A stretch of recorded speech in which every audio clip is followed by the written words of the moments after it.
Good morning. Welcome to the broadcast day on the Niagara Frontier Radio Reading Service, a private not-for-profit organization. As always, please feel free to contact us with your comments, suggestions, and any questions you may have. And please stay with us. Reading the Buffalo News is coming up next. The following program is intended for listeners who are blind, have low vision, or another print disability that makes reading, holding a book, or turning a page difficult or impossible. The content is copyrighted by the respective publishers. For more information, please visit us on the web at nfradioreading.org. Your Niagara Frontier Radio Reading Service now presents a reading of articles and features in the Buffalo News for Sunday, July 7th. Your readers today are Jean Liner and Barb Jakubowski. We'll begin with the 7-day weather forecast. Today we can expect some sun, then clouds, high of 81, low 63. On Monday, it will be partly sunny with a high of 89 and a low of 68. On Tuesday, a shower and thunderstorm, high 86, low 67. On Wednesday, maybe a shower in the morning, high 81, low 64. On Thursday, a couple of showers, high 79, low 68. Friday, we're back to a shower and thunderstorm, high 81, low 68. And on Saturday, it will be very warm with sunshine, and the high will be 86 and the low 69. Your sunrise today, 5:45 a.m., and your sunset tonight, 8:56 p.m. Total possible sunshine today, 15 hours and 11 minutes. Sounds good to me. All right, here's Jean with our lead story. Bill's new stadium already luring fans. Construction site is turning into a must-see attraction. The Buffalo Bills' new stadium project isn't just a construction site. It has become a destination.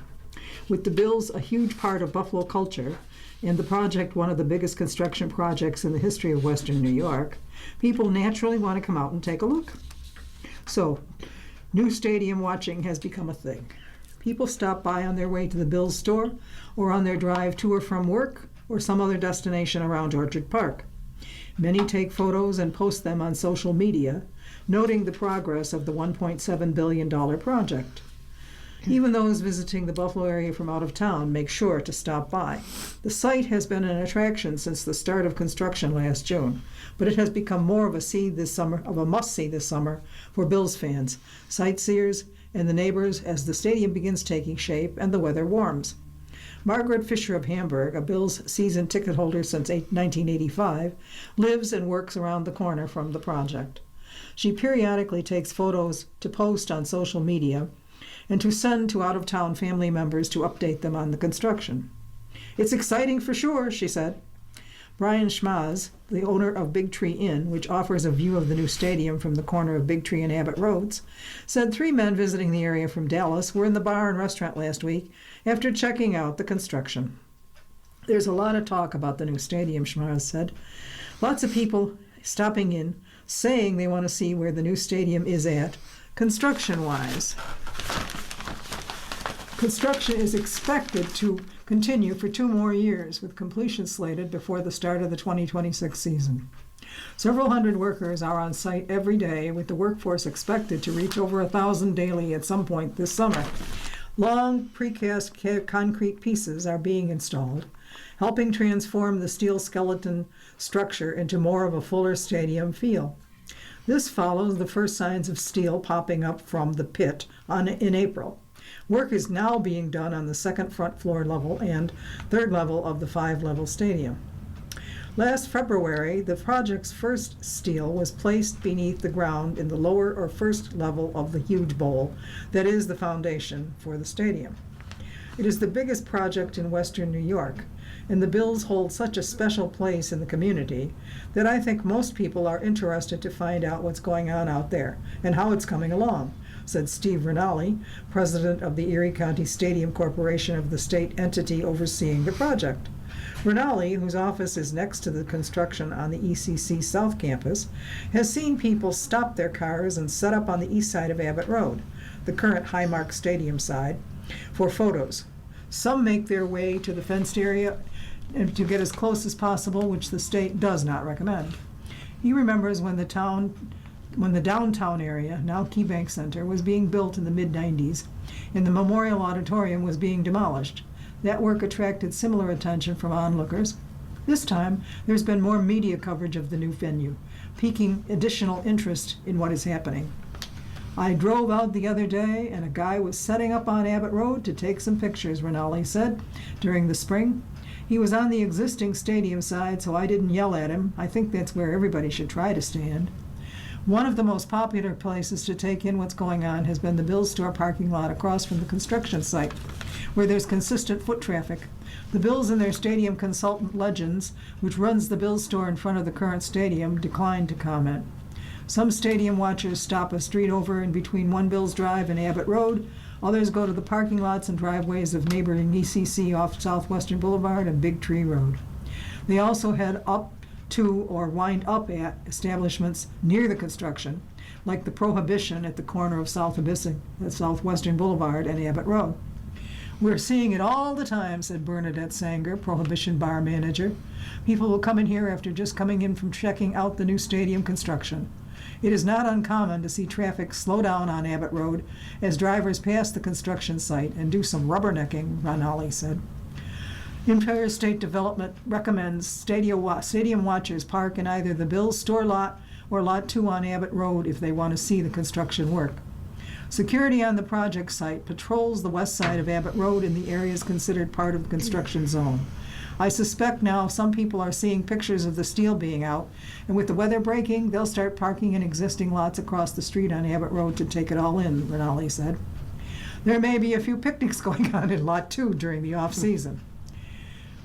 Eric Majau, the longtime owner of popular tailgate parking area Hammer's Lot, has seen people pull into his lot to get a look. His property, across the street from the current stadium and field house, is sandwiched in between the construction site and is probably one of the best spots to get a look, but it's private land. I do have some people pulling into my lot. Once a week or so, they'll sit in there and gawk at what is going on, said Majau, a roofer by trade. Every day seems to be a little more work done and a little more activity around the site. Expect more onlookers in August when tens of thousands of people return to the area with the Bills back in action. The Bills return to the stadium for the blue and red practice on August 2nd and then host 2 preseason games in August. By early next year, all the steel should be in place, and Rinaldi expects onlookers to be able to see the entire shape of the stadium, including the final level, which will be the canopy. Next up, fear of retaliation sparks fight over Gerace evidence.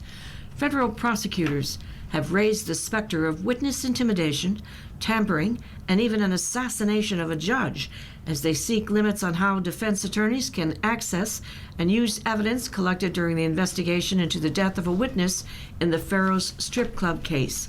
A member of the Kingsman Motorcycle Club and known associate of the Outlaws Motorcycle Club recently expressed his desire to see Assistant U.S. Attorney Joseph Trippi and Chief U.S. District Judge Elizabeth Wolford executed during the trial of Farrows owner Peter Gerace Jr., according to a recent court filing by the government. The individual stated while in Bureau of Prisons custody, he made connections with high-ranking members of organized crime, including mafiosos, and members of the Outlaws MC, according to Cooper's affidavit. The individual stated that he felt like someone could engage in violence toward the prosecutor and/or Chief Judge Wolford, and specifically stated members of the Outlaws MC would attend the trial of Gerace. As part of an investigation that led to a grand jury indictment of 9 people, federal prosecutors are building a case against Gerace and 3 others they allege played a role in the drug overdose death of witness Crystal Quinn before she could testify at trial in Gerace's separate bribery, sex, and drug trafficking case. The government now wants a robust and nuanced protective order to protect prospective witnesses. The government has legitimate fears of witness tampering and retaliation in this case, according to an affidavit from Assistant U.S. Attorney Nicholas Cooper, adding that defendants in the case include members or associates of international criminal organizations. A 28-count superseding indictment unsealed earlier this year named 6 people as part of a conspiracy to obstruct justice, with 4 accused of retaliating against Quinn. Gerace, Outlaws national leader John Ehrman, a manager of Farrows Gentlemen's Court in Cheektowaga, Simon Gogolak, who called 911 to report Quinn's death in his home, and Wellsville resident Howard Hinkle Jr., among the last to be seen with Quinn. 3 others named in the indictment face other charges, but not the obstruction or retaliation counts.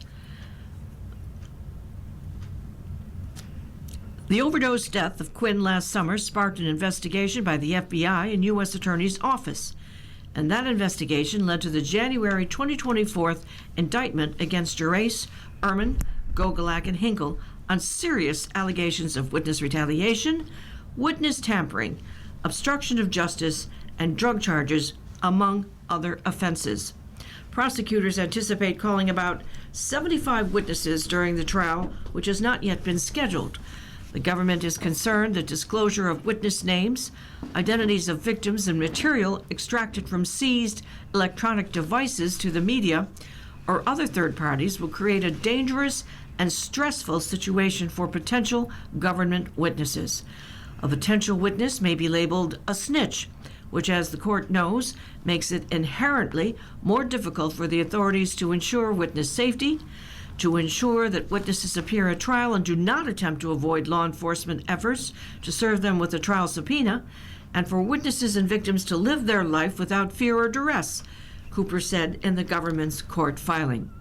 The proposed protective order, Cooper said, includes appropriately tailored provisions to ensure that materials will not be inappropriately disseminated and used to expose, coerce, intimidate, threaten, or retaliate against government witnesses. The risks of disseminating the material at their worst would result in dead witnesses, far outweighing the minimal restrictions placed upon the defendants and their attorneys, Cooper said. Cooper said law enforcement agencies consider the Outlaws to be a dangerous and violent criminal organization. Several employees of Pharaoh's, the strip club owned by Gerace, are members of the Outlaws, Cooper said. What's more, prosecutors say Gerace has been identified by law enforcement as a member or associate of Italian organized crime. The mafia has a well-documented history of intimidating and otherwise attempting to silence witnesses through violence and acts of violence, and or retaliating against witnesses who have provided information to law enforcement, Cooper said. During a detention hearing before Woolford last year, Trippi cited connections among the defendants in trying to keep Ehrman in pretrial custody. Trippi sought to tie together Quinn's March 9, 2023 grand jury appearance with Gerace's eventual detention in the Pharaoh's bribery and drug and sex trafficking case. And he also cited Gerace's ties to Ehrman and the motorcycle clubs and the Rare Breed Club's links to Gogolak. We look back and say, standing here today, that she cooperated.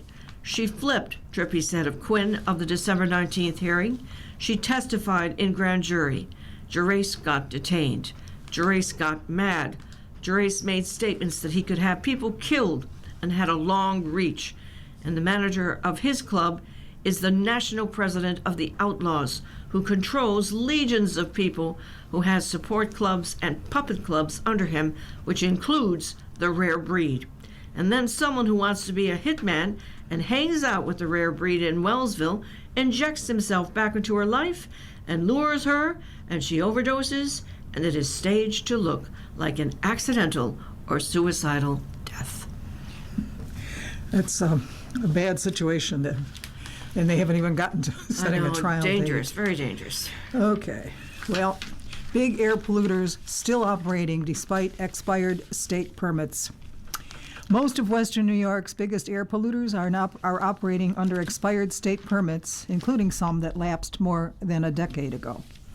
And some of those polluters with expired permits have been producing skyrocketing greenhouse gas emissions, according to data from the State Department of Environmental Conservation. In Erie and Niagara counties, the DEC has failed to renew 33 of the 38 issued Title V permits, or 87%, before their expiration date. A Title V permit, issued for a period of 5 years, is administered by the DEC under the Federal Clean Air Act to regulate Major polluters that emit large amounts of greenhouse gases, such as carbon dioxide and other harmful substances, including fine particulate matter. Nitrogen oxide and sulfur dioxide. On average, the major polluters with lapsed permits in western New York have Title V permits that expired nearly 5 years ago, according to the DEC's data. A 2023 state comptroller report that analyzed the DEC's air quality monitoring program effectiveness found that the longer the permits remained extended, the larger the risk that facilities are not operating under requirements that align with the most up-to-date air pollution control standards. 4 facilities in the 2 counties have been operating under Title V permits that expired more than a decade ago. 3M Tonawanda's permit expired in November 2012. Unicel Body Company in Buffalo and Modern Landfill in Lewiston had their permits expire in 2013, and General Mills in Buffalo has 3 permits that expired June 14. Statewide, 182 of the 308 Title V permits issued to major air polluters, or 59%, had expired as of early July, according to the DEC's data. Any reasonable person would find that unacceptable. That's a failing grade, said Bridge Rausch, an environmental justice organizer with the Clean Air Coalition of Western New York. DEC is our first line of defense. And when it comes to regulating harmful air pollution here, we need them now more than ever to step up their enforcement of the facilities. Chris Lalone, DEC's director of the Division of Air Resources, told the Buffalo News the state is required to regularly inspect the Title V facilities to ensure they are in compliance with the most current air quality regulations and their issued permit. Lalone said that though the facilities are operating on permits that surpass their expiration date, those permits are still enforceable under the State Administration Procedure Act. That law states that Title V permits do not expire as long as an operator submits a renewal application at least 180 days before the permit expiration date. Those permits are still effective in our mind, Lalone said. However, some of the facilities in western New York have massively increased their output of harmful emissions since their permit's expiration date has passed. For example, Fortistar in North Tonawanda, which was acquired by cryptocurrency mining company DigiHost in September 22, has emitted more carbon dioxide in the first 3 months of 2024 than it ever has in an entire year, according to data from the U.S. Environmental Protection Agency's Clean Air Markets program. The facility's Title V permit expiration date was in November 2021. The permit for a Kinder Martin-owned gas compressor station located in Eden, which helped keep gas moving through pipelines stretching across the nation, expired in 2018. Since then, its carbon dioxide emissions skyrocketed from less than 30,000 tons of carbon dioxide annually before 2021 to more than 240,000 tons in 2022, the biggest carbon dioxide emission source in Erie County that year, according to data from the DEC. Carbon dioxide is a gas that absorbs heat and releases it back into the atmosphere. Excess carbon dioxide emissions caused by human activities have contributed to climate change and caused global temperatures to rise. But the pollution goes beyond carbon dioxide. Major polluters with expired permits in some cases are also sending more particulate matter into the air that we breathe. The General Mills plant in Buffalo emitted on average less than 10 tons of fine particulate matter, or PM10, annually before 2014, the year its permit expired. PM10 can include such things as dust and smoke. Between 2015 and 2022, those emissions have increased on an annual average of 42 tons, with 94 tons of PM10 emissions reported in 22, according to the DEC's data. It's never going to be a good thing. More PM10 is never harmless, said Pauline Mendola, a professor of epidemiology and environmental health at University at Buffalo. But how bad it's going to be depends on really what's going on in the rest of the context of the atmosphere. PM10 pollution can irritate a person's eyes, nose, and throat, and potentially cause health impacts for those with pre-existing conditions such as asthma and chronic obstructive pulmonary disease, according to the Environmental Protection Agency. To ensure they are in compliance with their issued permits, the DEC inspects Title V facilities at least once every 2 years, Lalone said. The state agency also requires facilities to submit a twice-annual emission monitoring report and an annual report detailing how they are complying with their permit, Lalone added. He also noted that all polluters are required to follow the most recent air pollution regulations, even if those regulations are stricter than what is outlined in the agency's permit. We head to World News next and begin with an article from the Ukraine. In Ukraine, units led by Americans are split on killings. Hours after a battle in eastern Ukraine in August, a wounded and unarmed Russian soldier crawled through a nearly destroyed trench, seeking help from his captors, a unit of international volunteers led by an American. Kasper Gross, a German medic in that unit, said he saw the soldier plead for medical attention in a mix of broken English and Russian. It was dusk. A team member looked for bandages. That is when, Gross said, a fellow soldier hobbled over and fired his weapon into the Russian soldier's torso. He slumped, still breathing. Another soldier fired, just shot him in the head, Gross recalled in an interview. Gross said he was so upset by the episode that he confronted his commander. He said he spoke to the New York Times after what he regarded as unwarranted killings continued.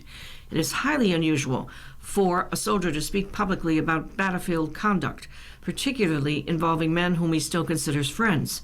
But he said he was too troubled to keep silent. The shooting of the unarmed, wounded Russian soldier is one of several killings that have unsettled the Chosen Company, one of the best-known units of international troops fighting on behalf of Ukraine. Gross's witness recollection is the only available evidence of the trench killing, but his accounts of other episodes are bolstered by his contemporaneous notes, video footage, and text messages exchanged by members of the unit and reviewed by the Times. Killing prisoners of war is a violation of the Geneva Conventions. Once soldiers clearly indicate an intention to surrender, they cannot be attacked and must be safely taken into custody. The Ukrainian government has repeatedly pointed at Russian troops killing unarmed and surrendering soldiers as proof of Moscow's lawlessness. A Greek soldier known as Zeus was at the center of all three episodes, tossing the grenade and, Gross says, firing at the wounded Russian in the trench and bragging about another kill. He did not respond to messages seeking comment left on his phone and through Facebook. Ryan O'Leary, the de facto commander of the Chosen Company and a former U.S. Army National Guardsman from Iowa, said that Zeus did not want to speak. In an interview, O'Leary denied that members had committed war crimes. He said that his fighters had killed wounded Russians, but only those who could have fought back. O'Leary said that the trench episode that Gross recounted never happened and that he was not on that mission. He also dismissed the significance of the text messages. That's predominantly blowing off steam, he said. He said the grenade episode was not black and white because the Russian soldier and another nearby might have posed a threat. The video leaves unanswered questions about what Chosen members saw or considered threats before the attempted surrender. The Ukrainian military has the authority to investigate accusations of war crimes and has opened investigations into claims of abuses committed by Russian forces. In response to a list of questions, the military stopped short of promising an investigation. It said the issue raised will be thoroughly examined and verified. The American volunteers are fighting without the backing of the U.S. government, which does not want to be drawn into direct combat with Russia. But the U.S. Justice Department also can investigate because O'Leary and other Chosen members are American. Excuse me. The very existence of the Chosen Company is a peculiar feature of Ukraine's war effort. Desperate for personnel, the military opened its ranks to thousands of international volunteers after Russia's full-scale invasion in February 2022. Fighters with varying degrees of experience and professionalism, some of whom would not have been allowed near a battlefield in an American-led war, were welcomed and armed. The company of about 60 people from about a dozen countries fell under the command of Ukraine's 59th Separate Motorized Infantry Brigade. Ukrainian officers were technically in charge, but as in most foreign units, they largely performed administrative functions. In April, word spread inside Chosen that the Times was asking about the deaths of Russian prisoners and surrendering soldiers. One Chosen member questioned in the group chat why anyone was snitching on bros. O'Leary wrote that the accusations were baseless. He said that anyone who had spoken to reporters faced years in prison for releasing confidential information. I prefer to stop any investigation before it starts and simply say it was a misunderstanding, he wrote. End of day, we are brothers. Interesting. Can you handle the heat? Mexico City debates salsa. Gerardo Medina rung the Taqueria Los Amigos, a 24-hour stand that sits at a busy intersection in an upscale neighborhood in Mexico City. With more customers from abroad eating his tacos, he began noticing similar reactions to his pico de gallo: red faces, sweat, complaints about the spiciness. So Medina, 30, got rid of the serrano peppers, leaving just tomatoes, onions, and cilantro. While he still offers an avocado salsa with serrano and a red salsa with morita chilies and chiles de árbol, he wants to provide a non-spicy option for international visitors unaccustomed to intense heat. It attracts more people, he said. Chilies are fundamental to Mexican cuisine, and in turn to the country's identity. Mexicans put them often in the form of salsas on everything: tacos, seafood, chips, fruit, beer, and yes, even sorbet. Food that isn't spicy practically isn't good food for the majority of Mexicans, Isaac Palacios, 37, who lives in Mexico City, said after consuming tacos smothered in salsa. But since the pandemic, the country's capital, with a metropolitan area of 23 million people, a temperate climate, and rich cultural offerings, has become hugely popular as both a tourist destination and a new home for international transplants, who can work remotely and whose earnings in dollars or euros make the city more affordable. Americans are the biggest group. As a result, in certain neighborhoods, the gentrification has been inescapable. English is often heard on the streets. Rents have ballooned. Boutiques and coffee shops are increasingly common. But another key manifestation of this international shift, the lowering of the heat levels of salsas at many of the city's many taquerias, has caused consternation among Mexicans and set off a debate about how much to adapt for outsiders. What might be good for business might not be good for the Mexican psyche. It's bad, said Gustavo Miranda, 39, a Mexico City resident, after downing tacos with work colleagues. If you don't want it to be spicy, don't use any. If you lower the heat on a salsa, now it's a dressing. It's not a salsa anymore. The influx of new residents from abroad has become a boon for certain Mexico City neighborhoods, like Roma, Condesa, and Polanco, that feature lush tree-lined streets and vibrant shopping and food scenes. Taquerias that have softened their salsa said they wanted to be more welcoming to people with different tolerance levels, not just Americans, but also Europeans and even customers from other Latin American countries, where the cuisine doesn't have as much heat. A few taco shops have even begun labeling their salsas with spice level indicators, in part to help customers who don't speak Spanish. 1 red flame equals fairly tame, 5 red flames means watch out. At Los Juanes, a popular taco stand that sets up on a Roma Norte sidewalk every night, one worker, Adolfo Santos Antonio, 22, said the staff had started cutting down on the heat level of one of their 3 salsas, using more jalapenos and avocados and fewer serrano peppers, after international customers made remarks about how hot it was. But not all taco shops have felt the need to placate multinational taste buds. Guadalupe Carrillo, 84, manager of Taqueria Los Parados, which has been in Roma Sur for nearly 60 years, said that in her 3 decades, their salsa recipes hadn't changed, despite the growing flood of non-Mexicans.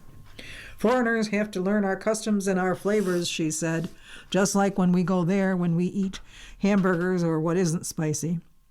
On social media, weakened salsas in Mexico City have become a hot-button issue, amplifying fears about a changing city. Carmen Fuentes Leon, 29, a Tijuana native, DJ, and social media influencer who posts often about food and lives in San Diego, created a stir in social media this year after a 2-week visit to Mexico City, where she said she ate tacos for breakfast, lunch, and dinner. Her conclusion? Some salsas packed no heat. The culprits? People from abroad. I'm in Mexico City as a victim of gentrification, she said in a video on TikTok, criticizing the salsas at El Khalifa taco chain, which has locations in many affluent parts of the city. In colorful language, Fuentes said that if Americans didn't like salsas, they should go home and eat the less spicy options there. You're listening to a reading of today's Buffalo News on your Niagara Frontier Radio Reading Service. The time is 28 minutes after 9, and for our afternoon listeners, 28 minutes after 4. And now we return with some Washington news. How Yellen served as inspiration for Britain's first female chancellor. After 14 years in the shadows, Britain's Labour Party has returned to governing, and the country's first female chancellor of the Exchequer, Rachel Reeves, is faced with the tough job of restoring Britain's economic growth prospects and ending a decade and a half of stagnation. For inspiration, Reeves has turned to another glass ceiling shattering woman on the other side of the Atlantic, U.S. Treasury Secretary Janet Yellen.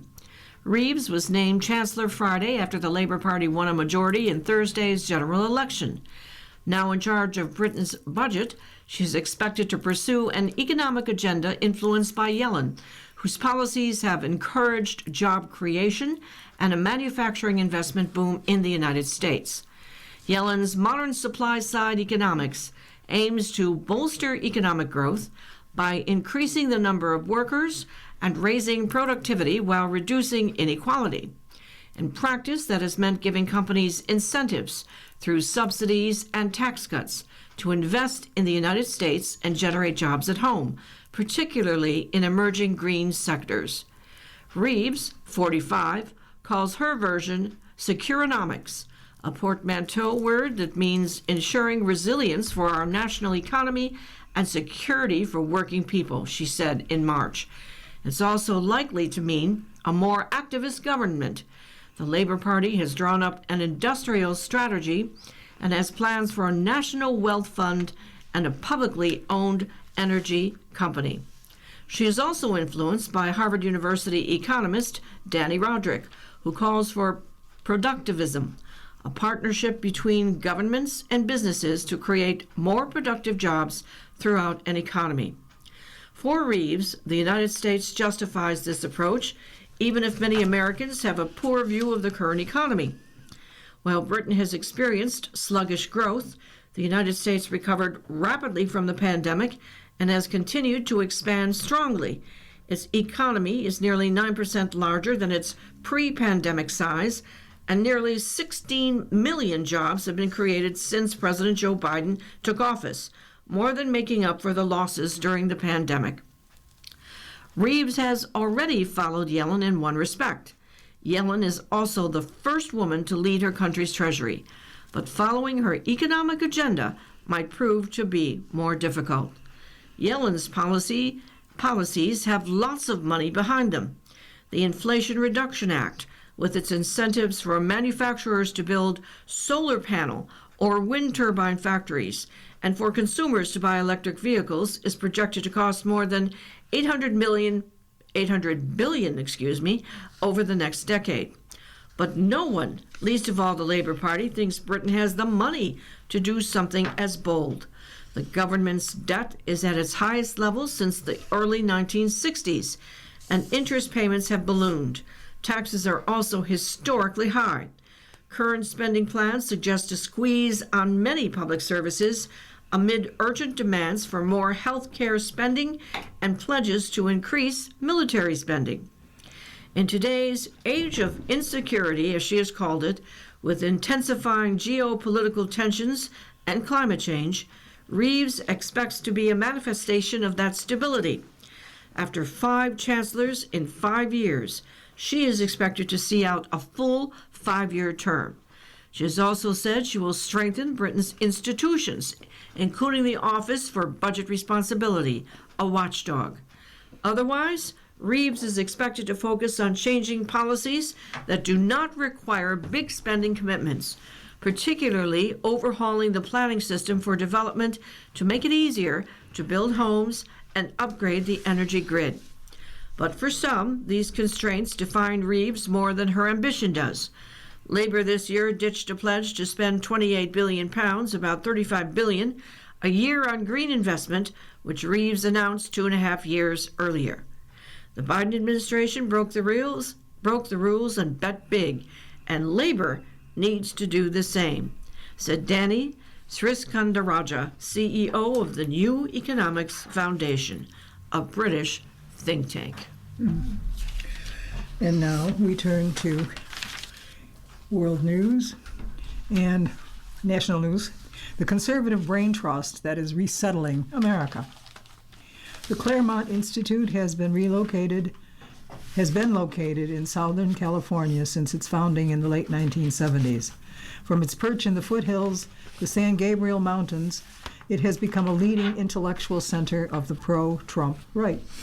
Without fanfare, however, some of Claremont's key figures have been leaving California to find ideologically friendlier climes.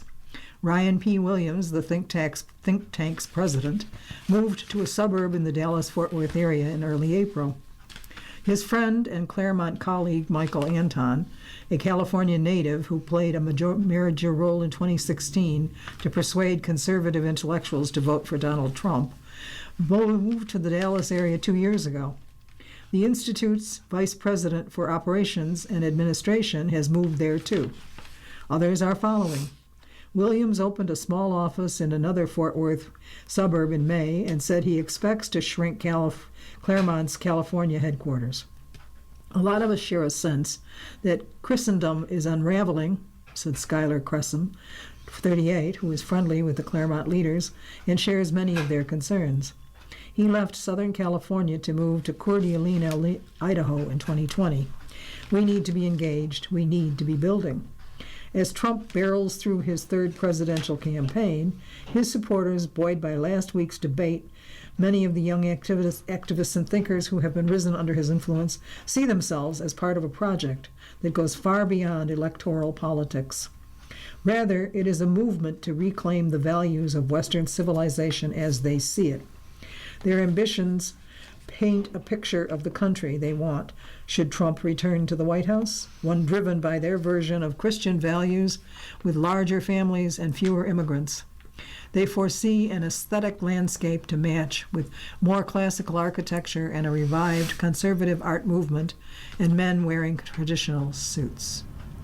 Their vision includes stronger local leadership and a withered national administrative state, prompting them to celebrate last week with the Supreme Court effectively ended the Chevron deference, which could lead to the weakening of thousands of federal rules on the environment, worker protection, and beyond. Their vision includes, fed up by what they see as an increasingly hostile and disordered secular culture, many are moving to what they view as more welcoming states and regions, battling for American society for the conservative fortresses. Some see themselves as participants in and advocates of a great sort, a societal reordering in which conservatives and liberals naturally divide into more locals, more homogeneous communities and areas. And some, including Cresson, are simultaneously chasing the cheaper costs of living and safer neighborhoods that fuel many ordinary moves. The year Cresson moved to Idaho, he and Williams were part of an informal conversation at Claremont about the need for new institutions in what some hope will be a rejuvenated American society. The idea was a fraternal community, as one leader put it, that prioritizes in-person meetings. The result was the All-Male Society for American Civil Renewal, an invitation-only social organization reserved for Christians. The group has about 10 lodges in various states of development, with membership ranging between 7 and several dozen people. The group's goals, according to the leaders, include identifying local elites across the country and cultivating potential appointees and hires for an aligned future regime, by which they mean a second Trump presidency, but also a future they describe in sweeping and sometimes apocalyptic terms. Some warn of a coming societal breakdown that will require armed, right-minded citizens to restore order. The group's ties to Claremont give it excess influence in a future Trump administration. Anton served on Trump's National Security Council, and a Claremont board member, John Eastman, advised Trump's 2020 election campaign. He faces criminal charges in Arizona and Georgia over schemes to keep Trump in power after he lost the race. Their rhetoric can sound expansive to the point of opacity. As the great men of the West bequeathed their deeds to us, so must we leave a legacy for our children, the group's website proclaims. The works raised by our hands and descend will last long after we are buried. Their output so far looks more modest. Crescent's home chapter has hosted an expert in menswear who exhorted members to dress in a classical American style, and screening and discussion of 2003 adventure nature film Master and Commander. The men socialize outside of meetings and pass each other its business. The Circle's critics say they present a cleaned-up version of some of the darkest elements of the right, including a cultural homogeneity to the point of racism and an openness to using violence to achieve political ends. It is this idea of organizing discontent at the local level and building a network that over the next decade or 3 decades or even half a century would just keep moving the Republican Party further and further rightward and mobilizing voters in discontented parts of the country, a lot of them the men, said Damon Linker, a senior lecturer in political science at the University of Pennsylvania, who has written critically of the crowd. It is a highbrow version of the militia movement. Next, we turn to the business section of the news with an article on development, how officials assess 20 years of hub planning. 20 years ago, city officials unveiled the Queen City Hub strategic plan with great fanfare as the framework to guide initiatives aimed at driving future economic growth, development, and investment, particularly in downtown Buffalo. It even won an award from the American Planning Association. Since the adoption of that plan in 2003, the city has revised and implemented its new Green Code for zoning, introduced new waterfront programming, and focused infrastructure and streetscape improvements on Main Street, Michigan Avenue, Niagara Street, Pearl Street, Genesee Street, the Entertainment District, and the Skyway. And it's now pursuing a smart streets redesign, beginning with Washington Street. It also has a new public safety campus downtown and a new federal courthouse. It has seen a range of private sector development projects that have renovated a host of older buildings and brought new apartments, retailers, restaurants, and businesses to the Central Business District, Canal Side, and the Buffalo Niagara Medical Campus. And the population in the city's core has more than doubled from 1,500 to 3,500.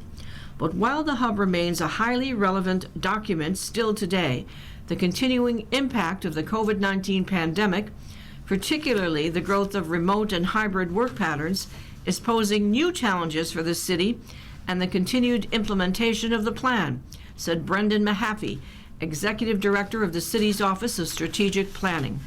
So, city leaders are revisiting the hub with a new strategic planning initiative designed to produce an updated 2024 downtown action plan that will take such changes into account. Working with the nonprofit Buffalo Place, as well as building owner trade group NAOP and the Downtown 2030 group of business leaders, the city plans to review its progress while also collecting and analyzing data to assess how new trends have affected the city. That includes the decreased presence by workers in the office and a resulting decline in office space occupancy, which in turn could reduce the value of office buildings, cut the tax base, and threaten the viability of real estate holdings. It also includes less pedestrian and consumer traffic for retailers and how that could drive vacancies. And it covers a lack of street vibrancy, which contributes to a heightened sense of risk on the streets. The city will look at other geographic areas as well, such as Larkinville and the medical campus, but it seems to be much more acute in the Central Business District in terms of the impact of remote work, Mahaffey added. Officials will talk to local businesses, residents, property owners, government agencies, community groups, and urban planning experts. About 20 to 30 meetings are planned over the summer. The first meeting with large landlords will be July 9th. The city hopes to present a final report by September or October. This isn't a conversation that can drag on for 2 to 3 years. There are things we can do if we move expeditiously, Mahaffey said. In this time of disturbance in the real estate market, this is an opportunity for the city of Buffalo to distinguish itself. Okay. In other news about higher education in the area, UB Medical School Dean wins spot on National Board. Dr. Allison Brashear Dean of the University of Buffalo's Jacobs School of Medicine and Biomedical Sciences, has been appointed to the Board of Directors of the Association of American Medical Colleges. She will serve from November of this year to November 2025 on the 19-member board, which is composed mostly of deans of the nation's top medical schools. The AAMC represents the nation's medical schools and teaching hospitals with the mission of transforming healthcare through innovative medical education, cutting-edge patient care, and groundbreaking medical research, UB said in a news release announcing Brashear's appointment. UB is proud that Dr. Brashear has been named to the board of directors of the AAMC, said Scott Weber, UB Provost and Executive Vice President, and an Executive Vice President for Academic Affairs. This appointment recognizes her national reputation as an academic health leader, as well as her excellence as a medical researcher and educator.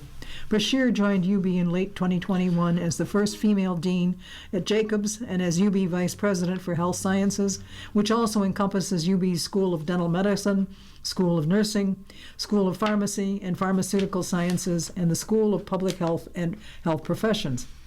She is also a leading neurologist and researcher whose work has transformed treatment for spasticity and dystonia, involuntary muscle movements associated with brain damage, stroke, or other disorders. Brashear graduated from Indiana University Medical School, where she also served her residency and became a professor of neurology. She also worked as a neurologist, professor, and researcher at Wake Forest University School of Medicine in North Carolina, then served 2 years as dean of the University of California Davis Medical School before coming to UB. Brashear said she is honored to be appointed to the AAMC board. As part of our newspaper reading, we now present the day's death listings.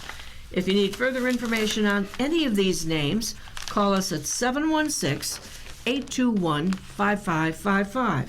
That's 716-821-5555. Bene, Margaret, Marge A., née Geis. Berger Hill, Barbara. Beckles, Stuart A., Stu. Bunnell, David P. Burdick, Elwyn B., Al. Burns, Henry Jr. Castiglione, Lynn A. Chapin, Ronald A. Colello, Eugene G.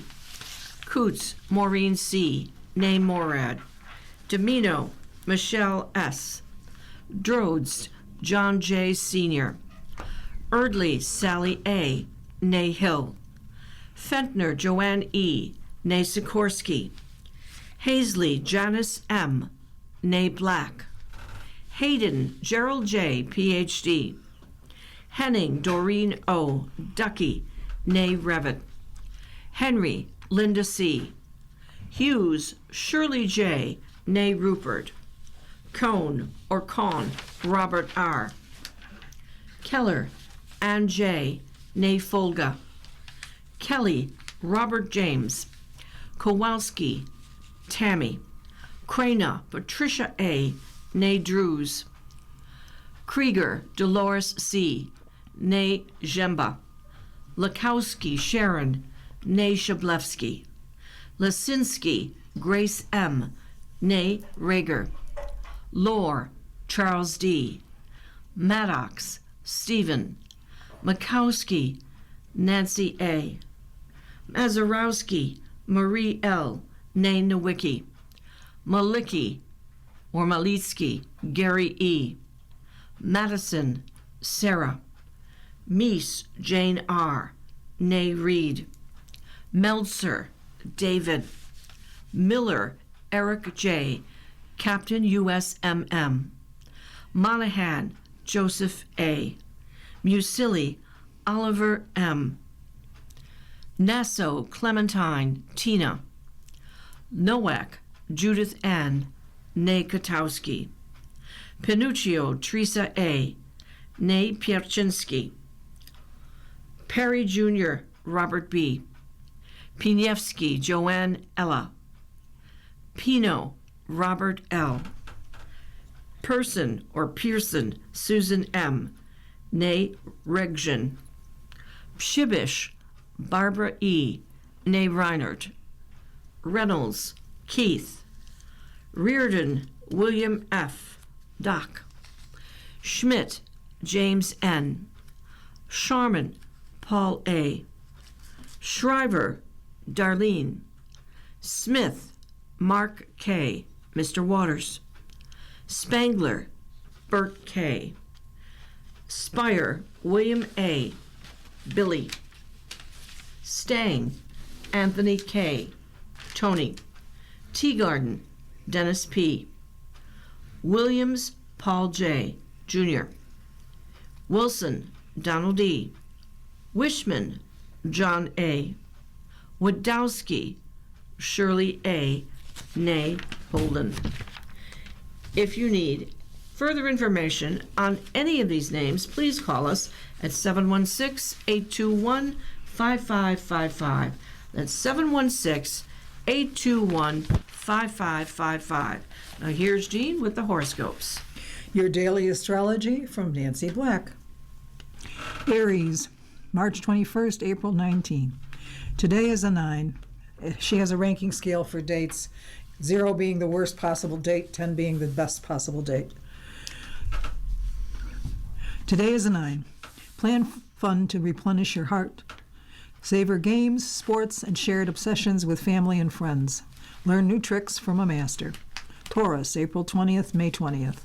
Today is an 8. Get sucked into domestic projects. Clear the clutter. You can find what you need. Less is more. Savor the fruits of your labor. Gemini, May 21st, June 20th. Today is a 9. Venture outside old boundaries for inspiration. Your creative muses harmonize. Capture inspiration in written words, visually, or in audio. Cancer, June 21st, July 22nd. Today is a 9. Find lucrative opportunities when least expected. Have faith in your imagination. You can do more than you thought. Meet deadlines, keep bargains, discover unconsidered options. Leo, July 23rd, August 22nd. Today is 9. You're strong, creative, and attractive. Invest in work you love. Obsess on details. Keep your feet on the ground. Virgo, August 23rd, September 22nd. Today is a 6. Rest and recuperate in peaceful settings. Monitor news and wait for developments. Research a potentially profitable hunch. Enjoy your favorite soothing rituals. Libra, September 23rd, October 22nd. Today's a 9. Your friends are there for you. Collaborate on a shared goal. Bounce interesting ideas around. Tap into new funding. New opportunities arise in conversation. Scorpio, October 23rd, November 21st. Today is an 8. A professional test or challenge has your focus. Schedule carefully. Focus on a new career target. Think fast under pressure. Sagittarius, November 22nd, December 21st. Today's an 8. Adventures beckon. Enjoy travels, exploration, and investigations. Stay focused on your objectives. Consider long-range plans. Integrate what you're learning. Capricorn, December 22nd, January 19th. Today's an 8. Review and replenish your reserves. Figure out the budget. Gather and store provisions for the future. Collaborate with your partner. Aquarius, January 20th to February 18th. Today's an 8. Collaborate and compromise with your partner. Prioritize shared commitments. You may not always understand each other. Patience brings creative solutions. Pisces, February 19th to March 20th. Today is a 7. The work is in the details. An error can actually lead to something better. Keep practicing. Get support when you need it.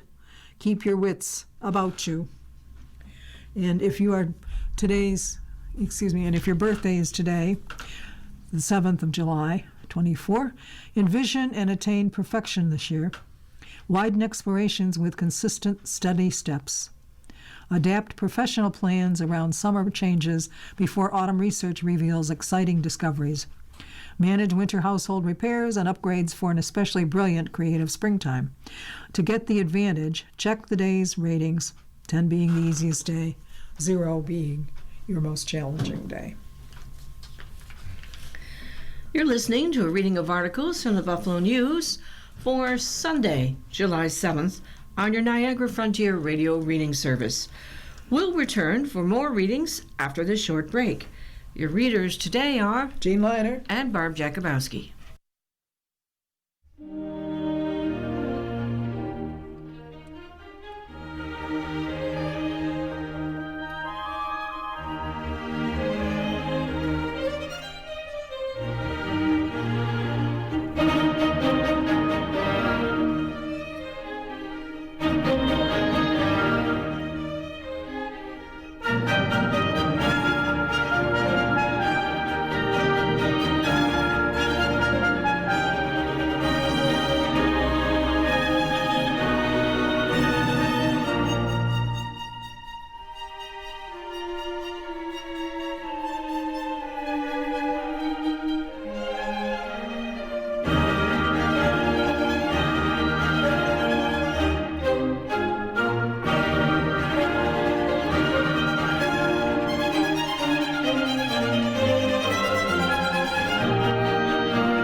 We'll continue now with our reading of articles from today's Buffalo News. Your readers are Jean Leiner. and Barb Jakubowski. We now continue with local news. Suit by gun rights group targets state ban on body armor sales. Every day throughout America, thousands of police officers strap on bulletproof vests to protect themselves from violent criminals. But on May 14, 2022, body armor protected mass murderer Peyton Gendron as he shot and killed 10 black men and women at a Buffalo supermarket. Weeks after the Tops Market massacre, New York State enacted a law banning the sale of body armor to most private citizens, and that law is now under attack from gun rights advocates who call it unconstitutional. A Lakeview man in a gun rights organization based in Las Vegas filed a federal lawsuit seeking to make legal for private citizens here to buy and own bulletproof vests and other body armor. The Firearms Policy Coalition and one of its members, Benjamin Heater of Lakeview, allege that the state's body armor ban is unconstitutional. The lawsuit claims the state law violates the rights of law-abiding citizens who want to wear body armor to protect themselves from criminals. Body armor is not a weapon, but a means of defending someone from harm, the lawsuit argues. New York's body armor ban shows that the state's commitment to authoritarianism has collapsed into absurdity, making it a crime to buy and use simple personal protective equipment, said Brandon Combs, president of the firearms group that filed the lawsuit. Governor Kathy Hochul signed the body armor ban into law in July 22, weeks after Gendron, 18, wore body armor he purchased online as he targeted and killed black people inside the market on Jefferson Avenue. According to the Buffalo Police, store security officer Aaron Salter Jr. fired a shot that struck Gendron's body armor. Gendron was unhurt and he continued his attack, killing Salter and others. Wearing that body armor on that day allowed Gendron to keep shooting people after Aaron Salter shot him, recalled former Erie County District Attorney John J. Flynn, whose office convicted Gendron of murder. Gendron wore body armor and a helmet and a camera to film all the violence. It was all part of the incredible amount of planning he put into his crime.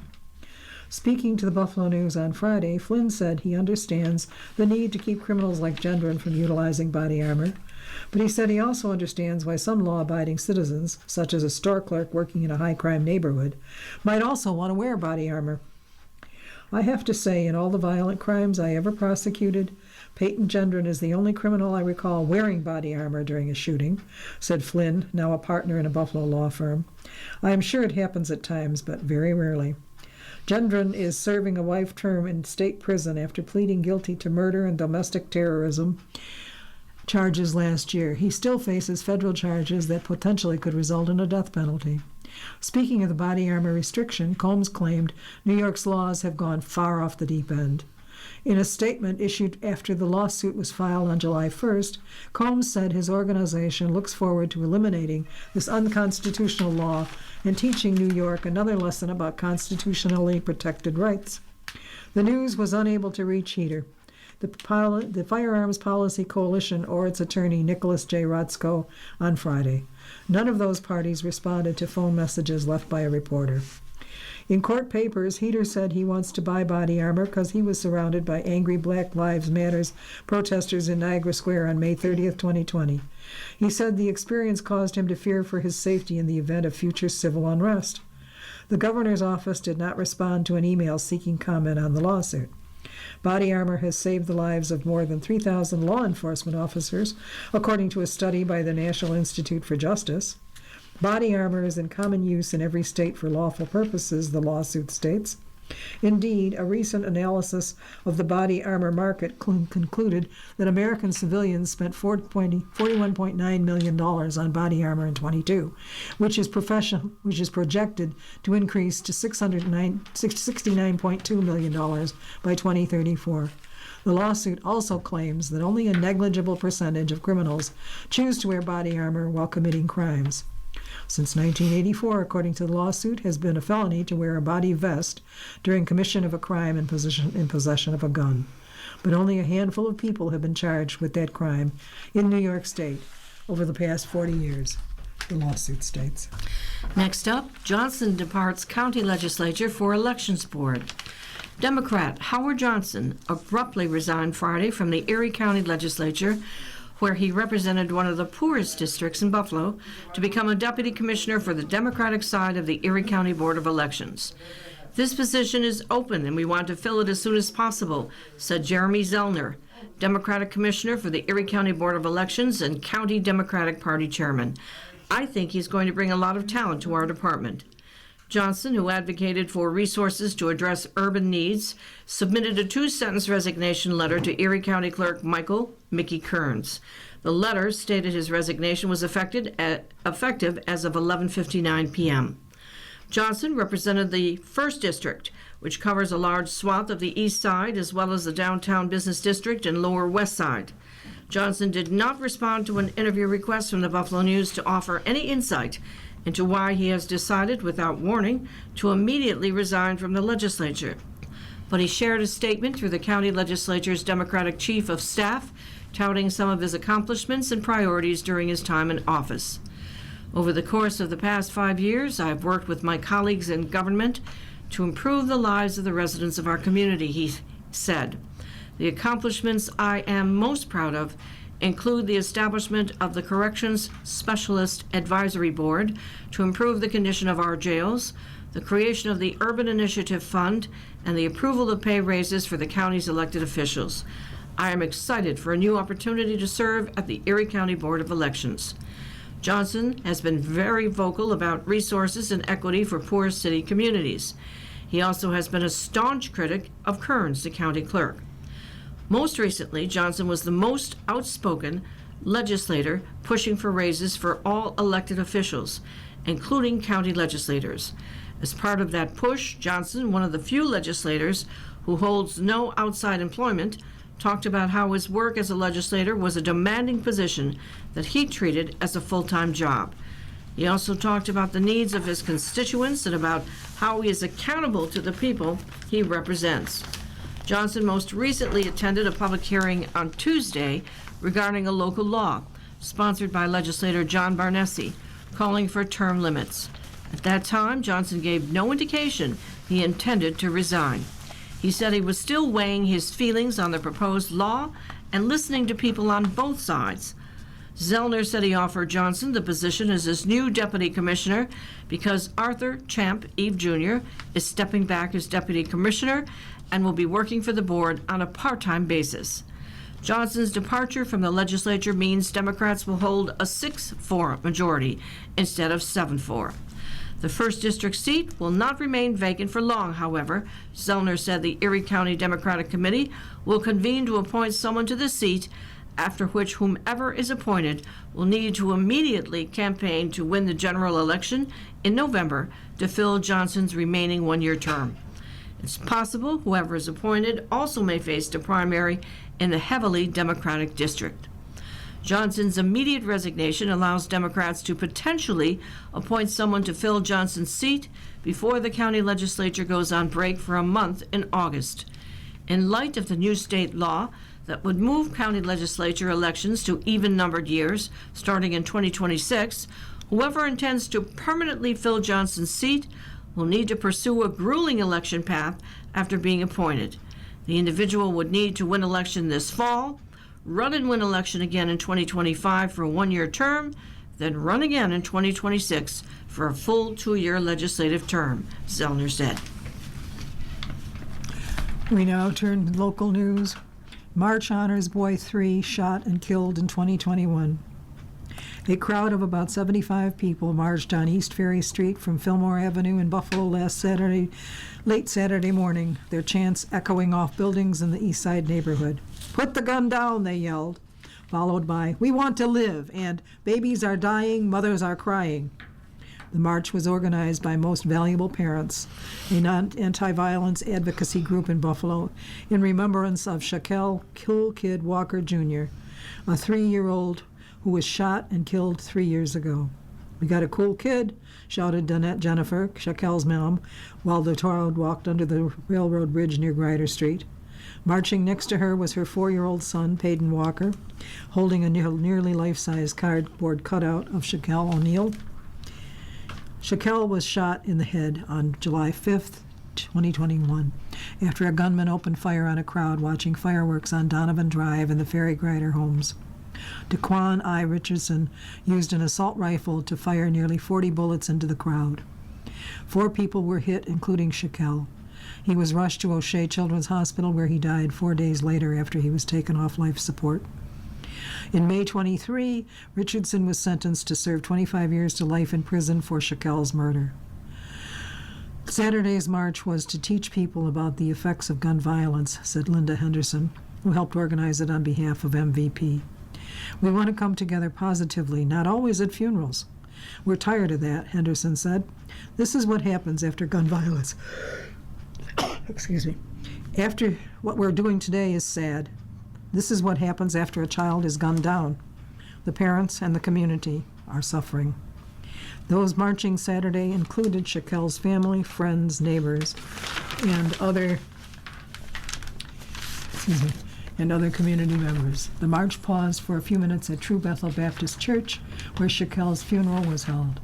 There, Jennifer asked for a moment of silence, and the crowd honored Shaquille before continuing the march. The march ended at the Ferry Grider homes, where Shaquille was killed and balloons were released. "Know that he will never, ever," Henderson began just before the balloons were released, as Jennifer finished her sentence by yelling, "Be forgotten. Neither will Ramon Carter and all the children we done lost," Henderson said. At the Ferry Grider homes, a bench was dedicated last summer in remembrance of Shaquille. After Saturday's march, a blanket was draped over the bench depicting pictures of Shaquille, teddy bears, Spider-Man, and doves, along with the phrase, "Carried to heaven on the wings of a dove." MVP invested in creating a community room at the Ferry Grider homes in Shaquille's memory. The community room has computers free to use. It is where MVP hosts meetings and other events dedicated toward building and sharing love, Henderson said. The march honoring Shaquille came just 2 weeks after 3-year-old Ramon "Red" Carter was killed in a shooting on Domitian Avenue in Buffalo's Pine Hill neighborhood. His 3-year-old sister, Jemiah Griffin, was injured in the shooting. Next up, Savarino returns to complete a trio of Western New York projects. A year ago, Samuel Savarino gave up his longtime construction contracting business after a bitter fight with a state agency cost him his ability to get insurance for his work. But that hasn't stopped him from acting as developer, and he is pursuing prominent projects in 3 different counties. After months of uncertainty over the future of the former Welch's building in Westfield, the F&M building in Lockport, and an industrial site in North Buffalo, Savarino is still hoping to accomplish the goals he originally set out for each. Savarino, a veteran of the construction field, had been one of the most consistent and active players in the development arena for more than 20 years, performing construction work across the region and tackling development projects through his Savarino companies and related entities. But that came to an end last summer after the Dormitory Authority of the State of New York terminated the firm for cause on a renovation project at SUNY Alfred State. The Dormitory Authority had accused Savarino of failing to comply with the construction schedule for Mackenzie Hall, not correcting certain work that it said was completed improperly, not managing the staffing of its asbestos subcontractor, and not providing an acceptable plan for using minority and women contractors on the project. It suspended and then fired Savarino in November 2021. Severino denied the accusations and filed a lawsuit against the Dormitory Authority a year later, accusing the state agency of wrongful termination and breach of contract. But the agency countersued for $4.85 million in damages. Severino's surety bond firm, its insurer, was forced to complete the work under the performance board, with Severino reimbursing the insurer even though the contractor didn't get paid. Severino incurred $3.3 million in losses and could no longer get the insurance the company needed to handle construction projects for clients, costing it $110 million in new work. So the company essentially shut down last August and laid off its entire staff. And Severino stepped back from any other work, leaving the 3 pending development projects in limbo. Now Severino is back and optimistic that he can get it done. We're planning on going forward, he said, beginning with 1 Howell Street. Severino last month won a 1-year extension of city approval to develop a burned-out former factory along Scajaquada Creek into a 50-unit waterfront apartment complex.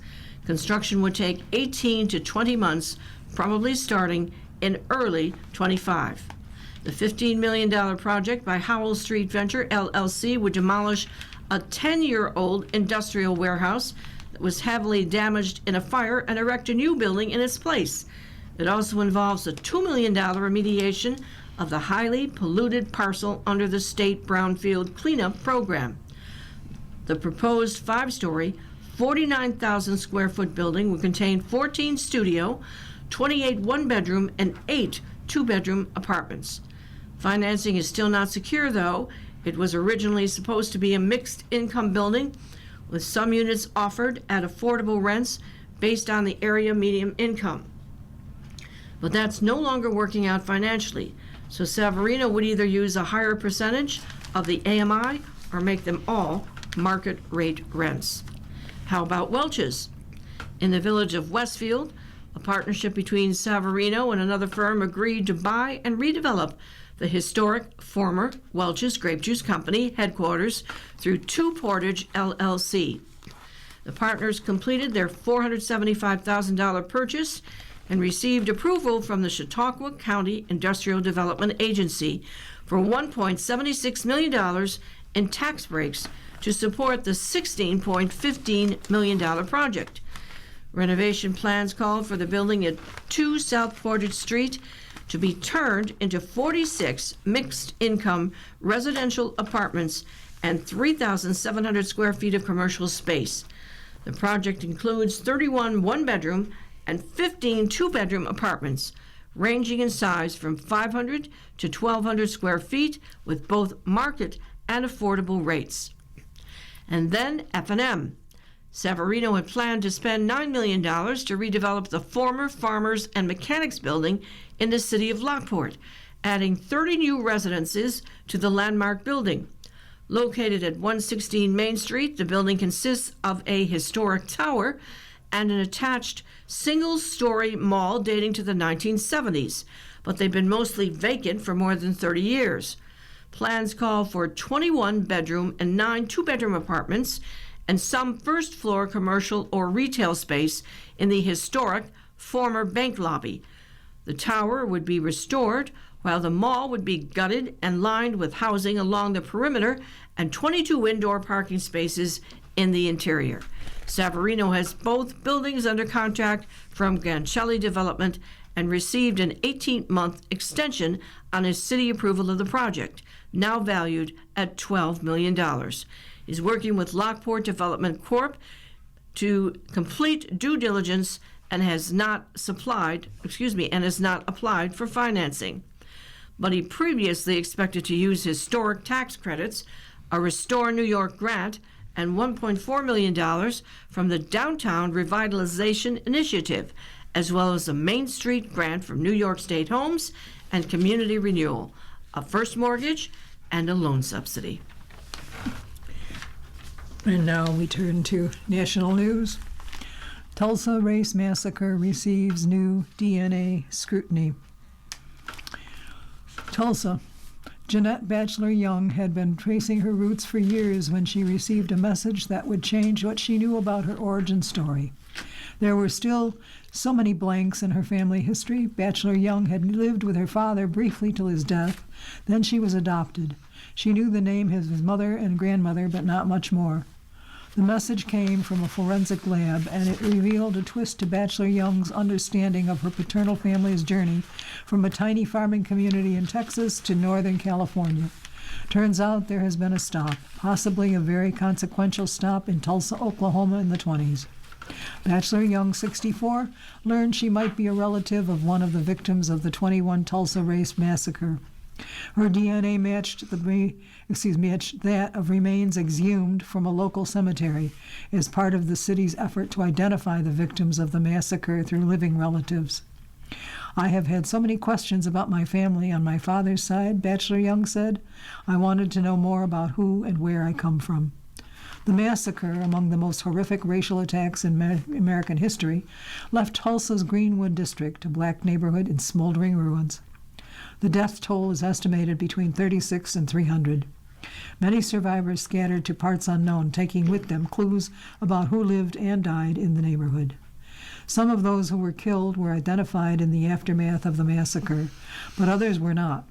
According to city officials, only 26 death certificates were issued in 21 in connection with the massacre, and newspaper reports from June of that year said 18 adult male victims were buried in Oak Lawn Cemetery.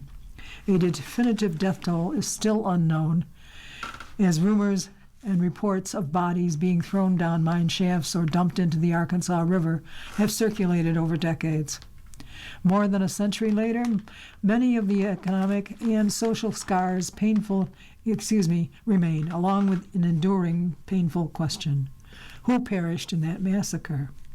Some answers, all these decades later, may finally be uncovered. In 2020, the city began excavating a section of Oak Lawn where evidence of a mass grave site was found.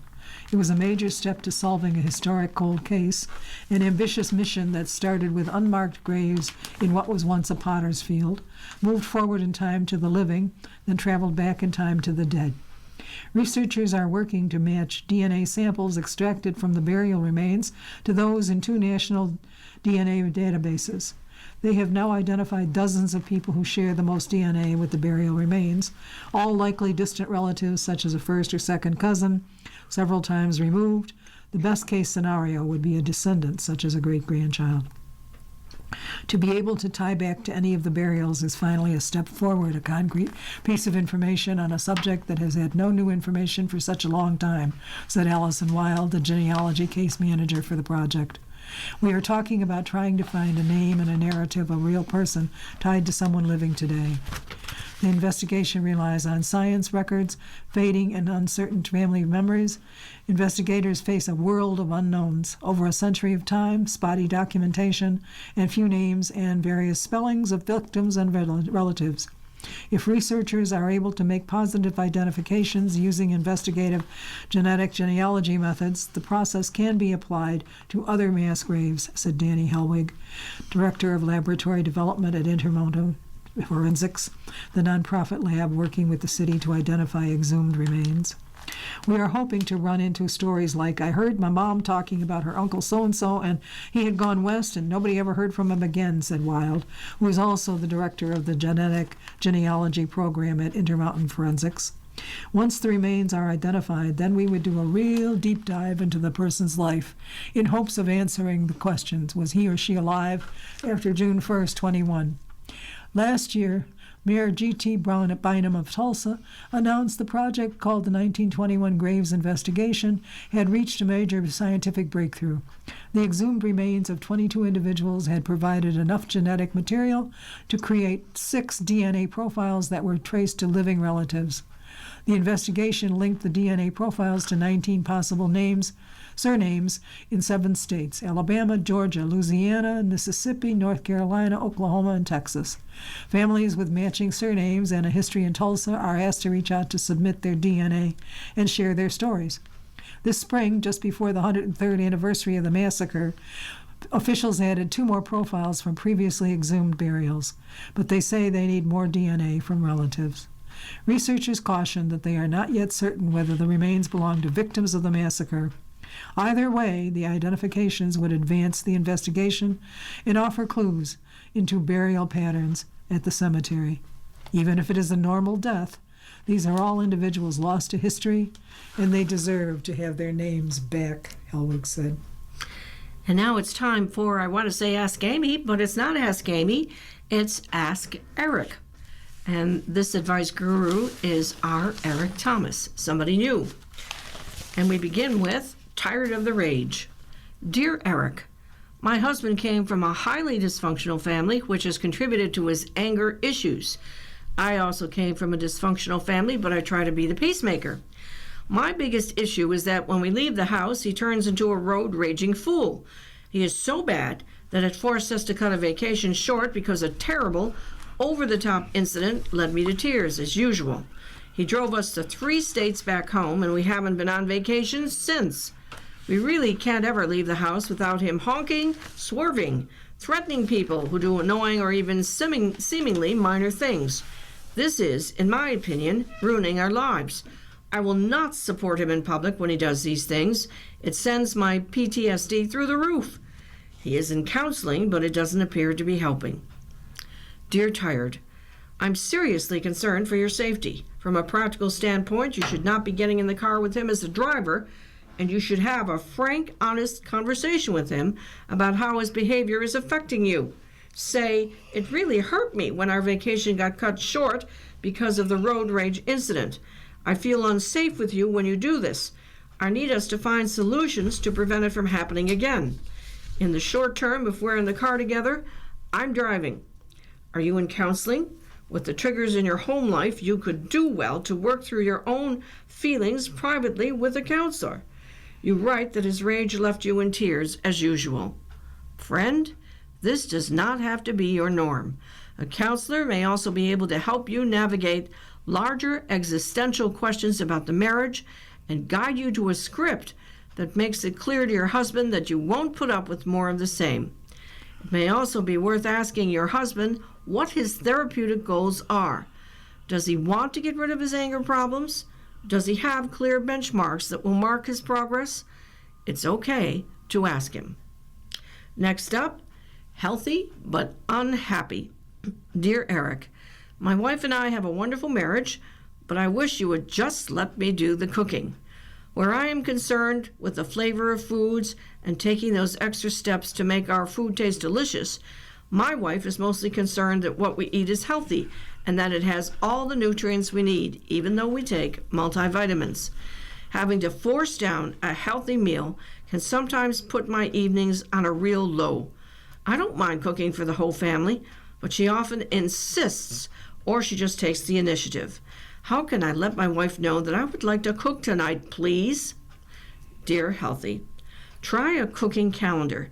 Divvy up the labor and put in writing who's running the kitchen on a given night.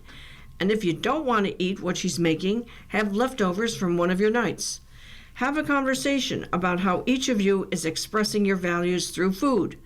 You cook and eat for enjoyment, for umami, for gastronomical delight. Your wife cooks for nutritional value, for energy, for longevity. These are both valuable approaches, and they're both ways that you're trying to show love to each other and to your family. And I vote for the umami food. I would vote for umami too, were I in that situation. On the other hand, my husband doesn't want to cook. In any case, we are now turning to, first of all, a break and then some sports. You are listening to a reading of today's Buffalo News on your Niagara Frontier Radio reading service. The time for our morning listeners is 10:27. The time for our afternoon listeners is 4:27 p.m. We now turn to the Sabres. Sabres ship Savoy in stunning swap.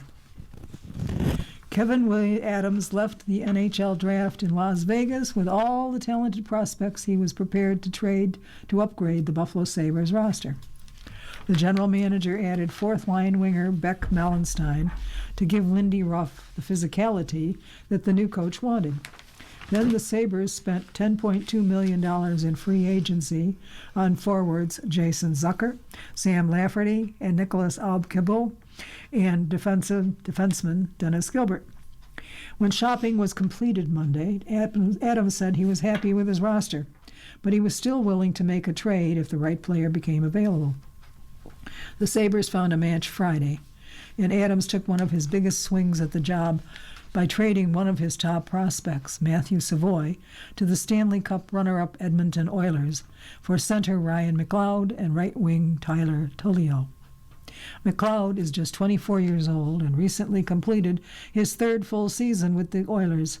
He scored 4 goals in 24 playoff games after totaling 12 goals and 30 points in 81 regular games. His average ice time has been around 14 minutes the past 2 seasons, and his skill set is a fit for the third-line center role Buffalo needed to fill after dealing Casey Mittelstadt to Colorado for defenseman Bowen Byram. The Sabres also could use McLeod at left wing in the top 6 if there is an injury, or if their other options, Zucker and Zach Benson, fit better elsewhere in the lineup. McLeod has the speed and skill to skate with elite players, which he did last season in Edmonton with Leon Draisaitl. According to the NHL's tracking data, McLeod's top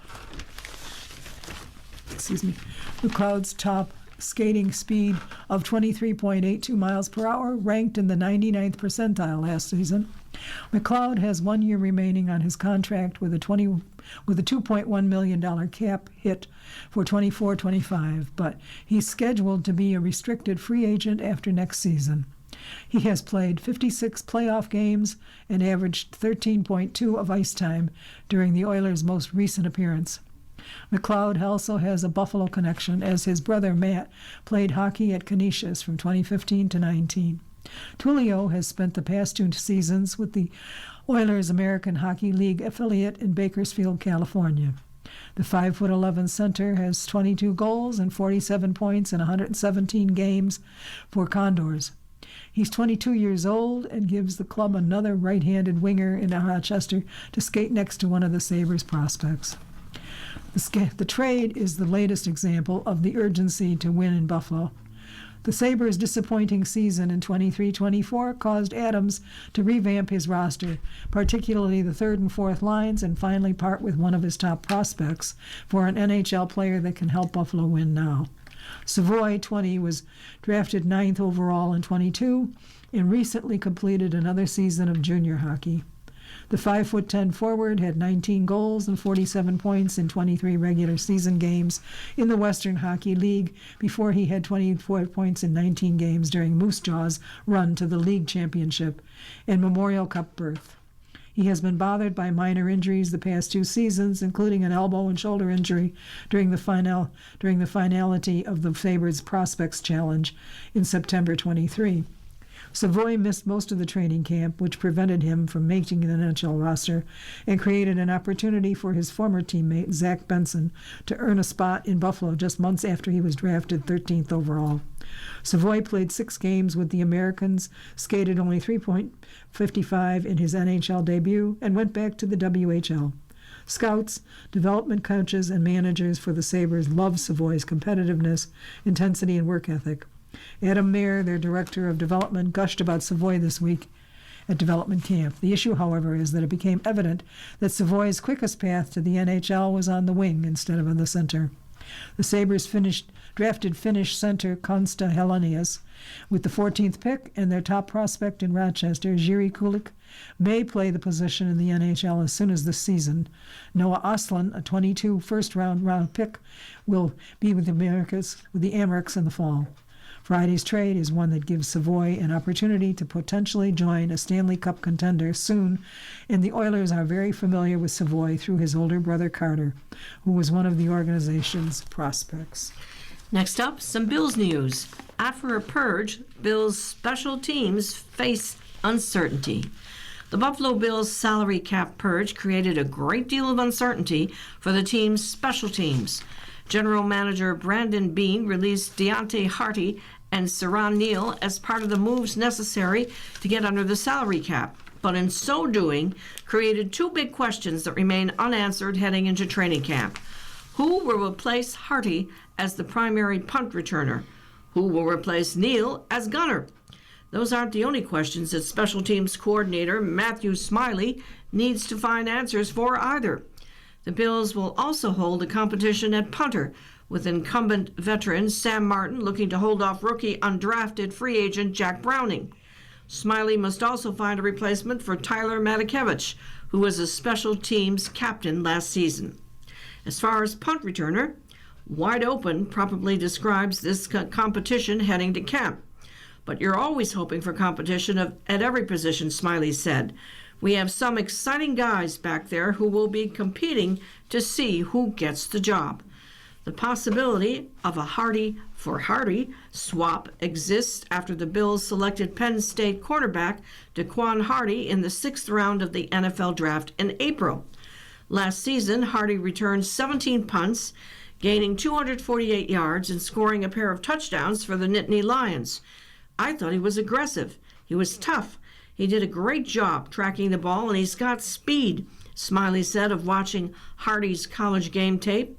Getting to know him more, I didn't realize it, but at Penn State, they usually favor an offensive guy at punt returner, and he really talked the coaches into, hey, let me get back there. He was productive. I love working with him.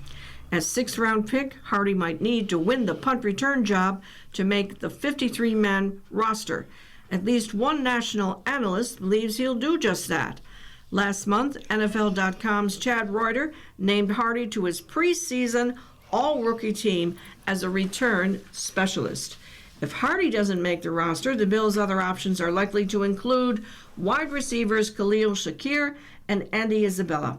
Shakir is expected to be one of the team's top 3 receivers, and as such, will play a lot more snaps on offense than he has in his first 2 professional seasons.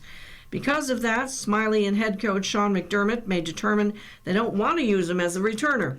Shakir has 8 punt returns and 6 kick returns with the Bills over 2 seasons. It's different every year, Smiley said, of having such a wide open competition. You could run through the years I've been here and the returners we've had, and when Andre Roberts was coming back off pro years, entering 2020, 2021, he was our guy as a dual returner. But every year you're trying to figure it out. How about kick returner? In addition to Shakir, running back Ty Johnson is expected to compete for the job. Johnson returned 8 kicks for 161 yards last season, both team highs. Smiley, however, made it clear that kick returner, like punt returner, is wide open too. A bunch of guys, he said, when asked who will be a part of the competition during training camp. This year, with the new rule, kick return is a little more like punt return with the body type. Those guys are potentially dual guys quicker than they would have been in the past with the old rule. That could open the door for Hardy to handle both jobs. Isabella has 9 career kick returns over his 5 NFL seasons. How about punter? Martin had a down year in 2023, ranking 29th in net punting average at 39.8 yards. That number is a bit misleading, however, because Martin placed 24 of his 51 punts inside the opponent's 20-yard line. His 47.1% of punts inside the opponent's 20 ranked 4th in the NFL. Nevertheless, the Bills have shown a determination to add competition this year, even carrying 3 punters on their active roster for a stretch, a rarity in the NFL. Matt Hack was released before the end of spring practices, meaning the competition comes down to Martin and Browning, who played at San Diego State. Browning left the Aztecs as the program's all-time leader in punt average at 45.8 yards. He was a second-team All-Mountain West selection and was a semifinalist for the Ray Guy Award, which is given to the country's top punter. And finally, Matakevich's role. In addition to his 343 snaps on special teams, which was 80% of the team total last season, the Bills also lost the leadership that comes with being a team captain when they chose not to re-sign Matakevich. The team does have some returning players who could stop into that role, though. Fullback Reggie Gilliam played a team-leading 365 snaps on special teams in 2023. Defensive back Cam Lewis And tight end Quentin Morris also played more than 310 snaps on special teams as well. And now we turn to golf. Ray, Pan share lead at the Deer Classic. Aaron Ray of England went from from a close call last week in Detroit to another chance at his first PGA Tour victory, playing another bogey-free round of 8 under 63 on Friday to share the lead with C.T. Pan going into the weekend at the John Deere Classic in Silvis, Illinois. Still in the mix is Hayden Springer, who began the tournament with a 59. Springer had 12 birdies and 2 eagles in his first 29 holes before he began to sputter, missing a 3-foot par putt and taking a double bogey late in his round as light rain fell at the TPC Deer Run. He had to settle for a 71 and was among 6 players within 2 shots of the lead. Pan holed a 100-foot chip for eagle on the reachable par 4 14th and also kept bogeys off his card for a 63. Pan and Ray were at 14 under 128. Ray shared the 54-hole lead in the Rocket Mortgage Classic last week and wound up 1 shot behind Cam Davis. Been playing well tee to green for large parts of the season. That's kind of continued over the last few weeks, Ray said. And then a couple of weeks ago, I spent quite a while on the green. My dad gave me a couple of tips. Started working with John Graham last week as well, putting a coach who is based out here. Putting all that together has definitely translated to be on the course. Florida State sophomore Luke Clanton extended his amazing summer run with a 67 that left him at 12 under 130. He drove the green on the 348-yard 14th hole to 15 feet for eagle. Perhaps more impressive was the way he rebounded from a double bogey on the par 4-6 toward the end of his round with 2 straight birdies. He hit his tee shot on the 202-yard 7th hole to just inside 10 feet for birdie, and then made another 10-foot birdie putt on the par 4 8th to make good on his belief. Harry Hall, 66, was at 13 under, while joining Springer and Clanton at 12 under were Eric Cole, 68, Davis Thompson, 67, and Denny McCarthy, 66. Another shot back was Michael Thorbjornson, the Massachusetts native who played at Stanford and finished number 1 in the PGA Tour University ranking to get a full PGA Tour card for the rest of the year and all of 2025. Thorbjornson started his round with 4 straight birdies and wound up with a 64. 2-time Deere winner Jordan Spieth made it to the weekend playing the tournament for the first time since he won it 9 years ago. And Spieth hit a pair of wild shots that led to bogeys and put him outside the cut line until he rallied with a pair of birdies. He missed a 4-foot birdie chance on his final hole and had to settle for a 67, making the cut with a shot to spare. But he was still 8 shots behind and not particularly optimistic, mainly because of a 69 on Thursday morning under the easiest conditions. And now it's time for the Bills mailbag. This Sunday, it's done by Catherine Fitzgerald. Hi, everyone, and happy holiday weekend. I'm filling in for Jay Skursky as he takes a little time off before camp, a plan I'm about to copy for myself. Let's get to the mailbag. LazyTown 716 asks, based on your brief interaction with the new faces so far, who besides Keon Coleman, of course, do you see being a breakout personality / fan fave at camp? Catherine says, let's start with this because I love this question. My favorite part of reporting is getting to know the players as people and sharing their stories with readers. 2 newcomers I'm especially excited about are rookie defensive tackle Dwayne Carter and veteran wide receiver Mac Hollins. Carter minored in theater studies, reportedly in part to prepare him for media obligations, but I can't wait to ask him more about that. He was a 3-time captain at Duke and just seems like an excellent character. Hollins, who I interviewed once during college at the University of North Carolina, is a delight.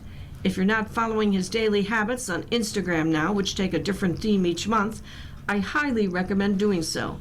On top of that, Hollins is always very vocal in hyping up his teammates during practice, and I think fans will latch on to that energy quickly.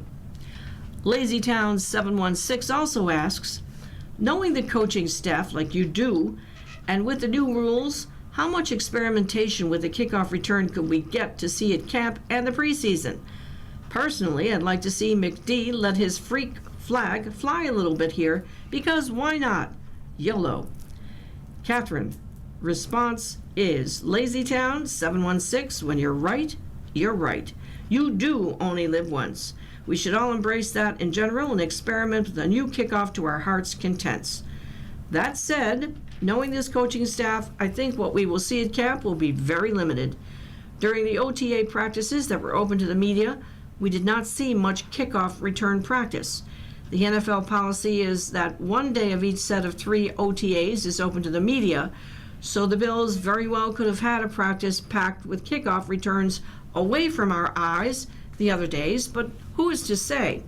Of course, time until the new season is ticking, and the team will need to practice at some point. There's only training camp practice in Rochester that is closed to fans.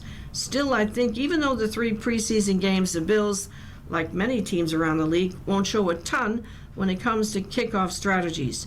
I'm excited for the new kickoff rules, so I hope I'm wrong here and that we see plenty of fun practices during camp. I'm particularly interested to see how the types of players that get utilized will ultimately shape roster decisions. Next up, Finger Lakes Red asks, what's your opinion of the Bills having a Week 12 bye this season? Is it too soon, too late, or will it be a welcoming time of the season?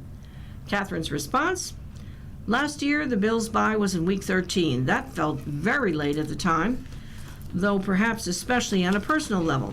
I was ready for the bye when it came. I am maybe a little surprised it didn't come a bit earlier given the tough road stretch the Bills have at the start of their season. 5 of their first 7 games are away from home. I think while it is a little late in the season, it will come at a very welcome time, sandwiched between games against Kansas City and San Francisco. That's a nice time for a little rest. And finally, Brenda Alessi asks, after returning from his torn ACL, Von Miller was hardly noticeable on the field last season and didn't record 1 sack in the 12 games he played. Now he is saying publicly he should not have played at all last season. Do you think he is putting even more pressure on himself by raising expectations that he's ready to return to form? And was the team at fault for putting Miller in the lineup? Catherine's response, I think we start by sometimes taking what Miller says with a grain of salt. You can look at his track record for predicting free agents. Miller is not always spot on in his proclamations. Ask DeAndre Hopkins or Odell Beckham Jr. Miller wants to speak things into existence, and sometimes only the first half of that plan comes to fruition. That's okay. I won't knock a guy for being optimistic. I even think some players need to have a mindset like that when coming back from an injury. And hindsight is 20/20, of course, when it comes to seeing how his sackless season played out.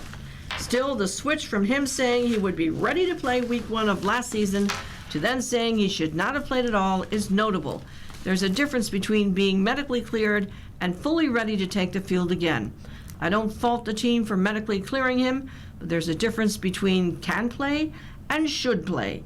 I believe from that perspective, Miller came back a little early. He could be putting a bit more pressure on himself, but I think the pressure is already there. It comes from his resume, his contract, and the opportunity that the Bills have. And now, welcome to Banana Land. Oh. The grand old game takes a trip into the surreal at Salem Field.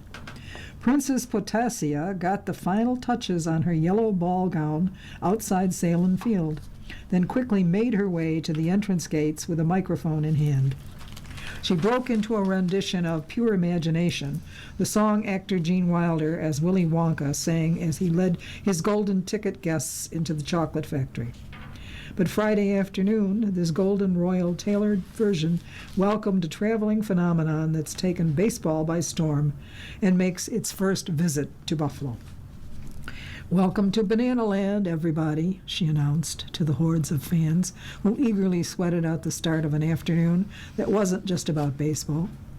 Friday was the first of a 3-game weekend series that showcases the goofy brand of baseball the Bananas have taken across the country as part of their 2024 Banana Ball World Tour. Princess Potasia's greeting was low-key, compared to what was about to unfold over the next few hours. Salem Field is normally home of the AAA Bisons, but has turned into a rock concert 3-ring circus and golden-hued diamond extravaganza with the Bananas' visit this weekend. For Alex Ziegler, Friday became yet another night to do it with dozens of his closest friends. "The best part?" said the infielder nicknamed Ziggy, "being with these guys. Everyone says that. But you're around these guys, and there's so much love." Barnstorming and buffalo wings. The Bananas are a barnstorming group, and before arriving in town, Zach Phillips put out a clarion call of sorts on social media. "Buffalo, New York for the weekend. Anybody know a good spot for buffalo wings?" the Bananas pitcher wrote on his Threads account. Well, that's like asking Yogi Bear for advice on the best picnic sites. Phillips was inundated with dozens of responses, 85 at last count, on Friday afternoon.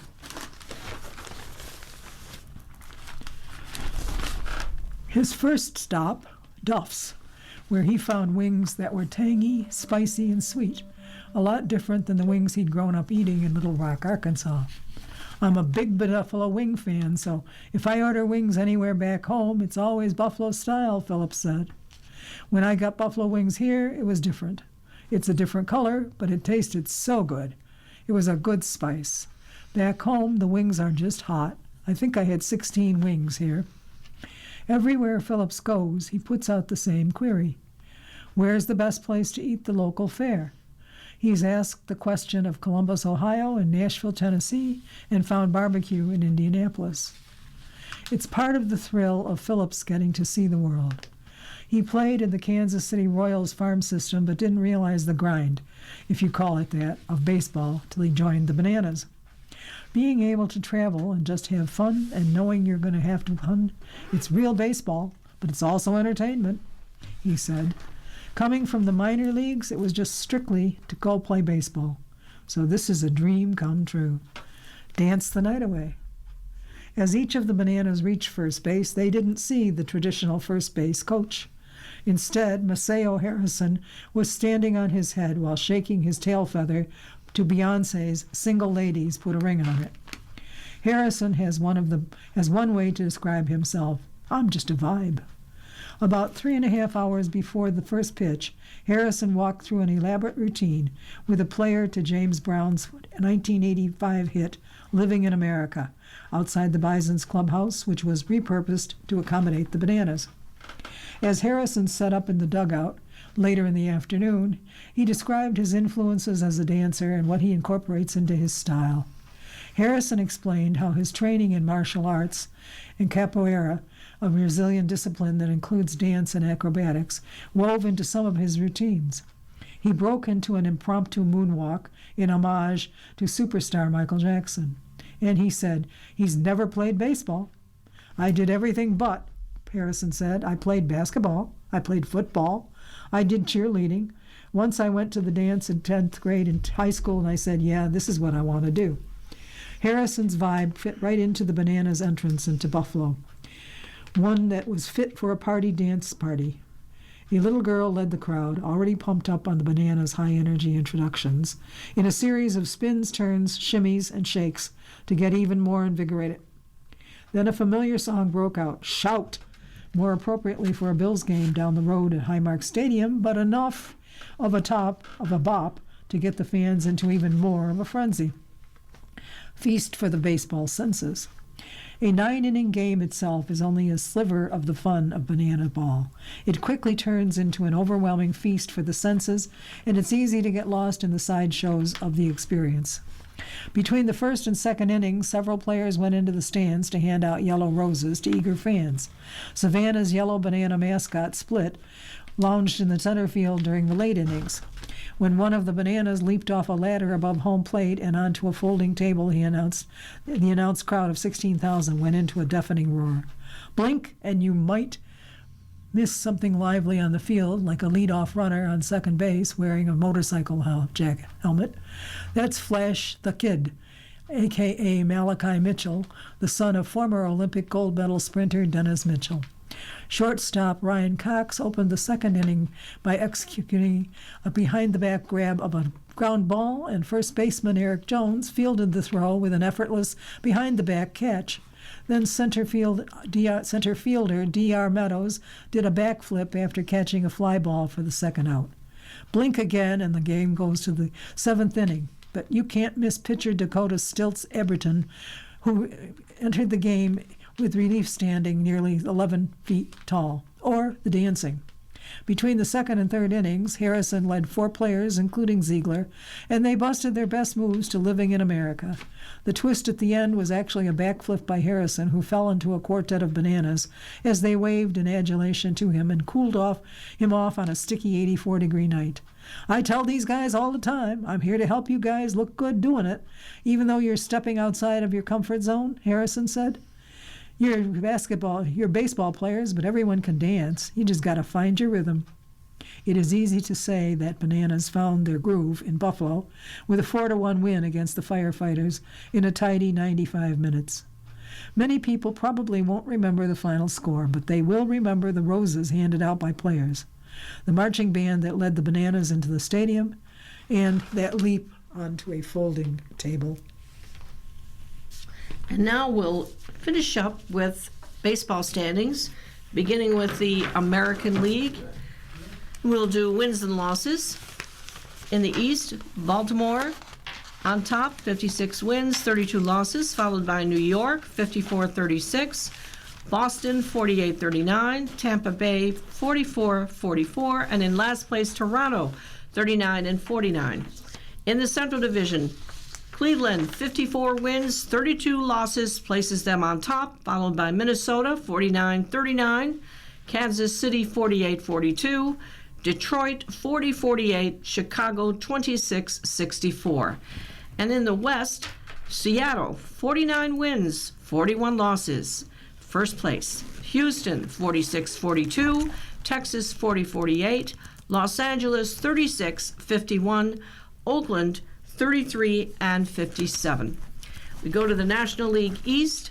Philadelphia leads, 58 wins, 30 losses, followed by Atlanta, 47-39, New York, 42-44, Washington, 41-47, Miami, 30-58. In the Central Division, Milwaukee, 52-37, St. Louis, 46-41, Pittsburgh, 42-45, Cincinnati, 42-46, Chicago, 41-48. And finally, in the West, Los Angeles is on top with 54 wins and 35 losses. San Diego, 49-43. Arizona, 43-45. Colorado, 31-57. I have some results of Saturday's games in the American League. Boston, 4.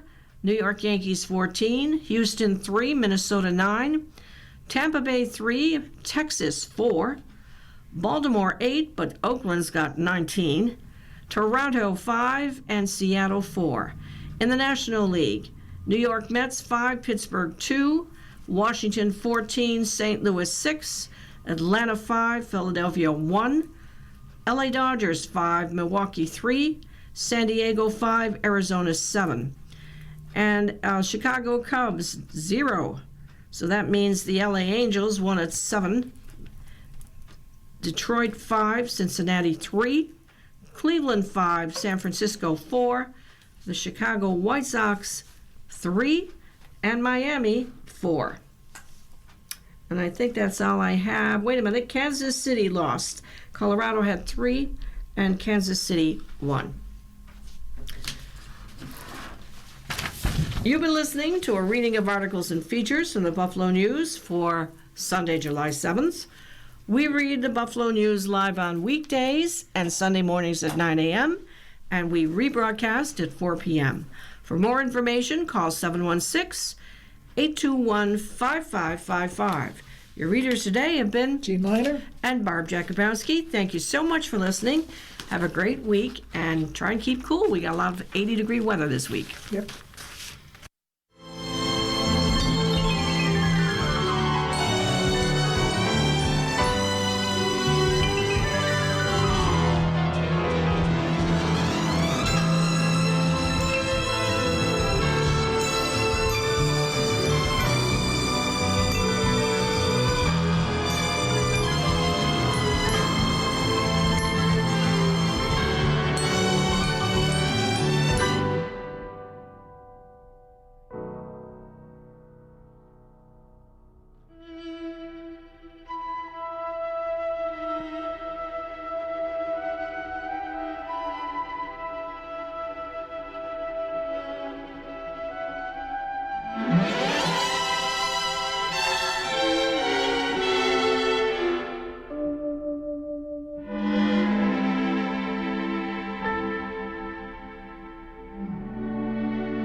The following program is intended for listeners who are blind, have low vision,